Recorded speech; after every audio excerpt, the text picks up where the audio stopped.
ভারতের সাথে বাংলাদেশের আন্তর্জাতিক নদীর পানির ন্যায্য হিস্যার দাবিতে এবং উদ্দেশ্যপ্রণীতভাবে ডম্বুর ও গজলডোবা বাঁধ আকস্মিক বন্যা সৃষ্টির প্রতিবাদে ঢাকা বিশ্ববিদ্যালয়ের ঢাবি বিক্ষোভ সমাবেশ অনুষ্ঠিত হয়েছে।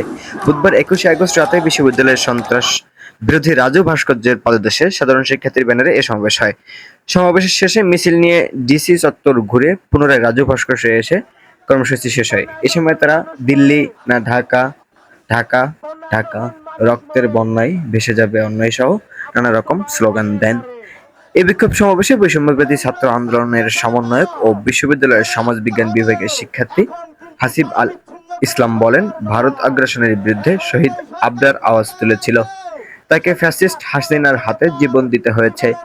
জনগণ থেকে বিচ্ছিন্ন ভোটচোর আওয়ামী লীগ দিল্লিকে প্রভু বানিয়েছিল।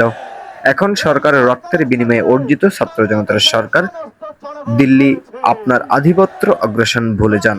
ফ্যাসিস্ট হাসিনার সময় শেষ হয়েছে।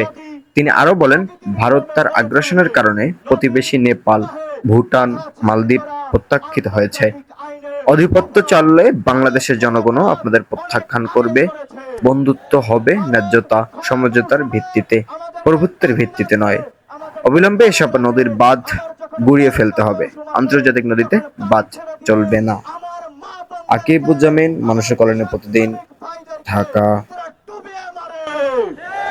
আমরা বাংলার ছাত্র জনতা স্পষ্ট ভাষায় বলতে চাই, দিল্লি আপনি আগে যেইভাবে আধিপত্যের আচরণ করেছেন, আগ্রাসনের আচরণ করেছেন, সেই দিন ভুলে যান। ফ্যাসিস্ট হাসিনার আমল শেষ হয়ে গেছে। এখন ছাত্র জনতার সরকার রয়েছে।